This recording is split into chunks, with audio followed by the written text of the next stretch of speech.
রাজধানী তেহরান থেকে প্রায় ৩০ কিলোমিটার দক্ষিণ পূর্বে পারচিন কমপ্লেক্স ইরানের অন্যতম স্পর্শকাতর সামরিক ঘাঁটি। পশ্চিমা গোয়েন্দাদের দাবি ২ দশকের বেশি সময় আগে সেখানে পারমাণবিক বোমার পরীক্ষামূলক বিস্ফোরণ ঘটিয়েছে তেহরান। ২০২৪ সালে ইসরায়েলের হামলার শিকার পারচিনে চলছে পুনর্নির্মাণ কাজ।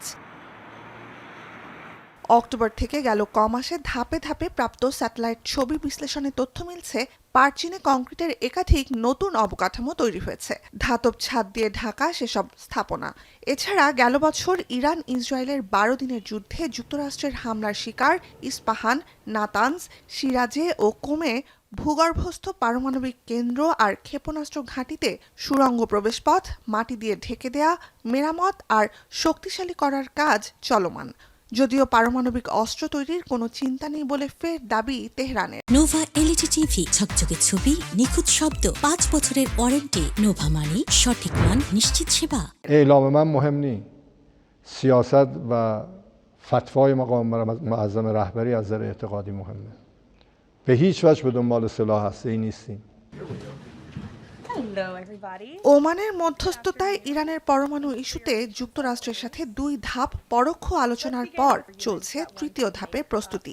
শিগগিরই নিজেদের অবস্থান তেহরান আরও স্পষ্ট করবে বলে প্রত্যাশা ওয়াশিংটনের। আলোচনায় কিছুটা অগ্রগতি হলেও অনেক বিষয় অমীমাংসিত বলে সিদ্ধান্তের জন্য এখনই সময় বেঁধে দেবে না হোয়াইট হাউস।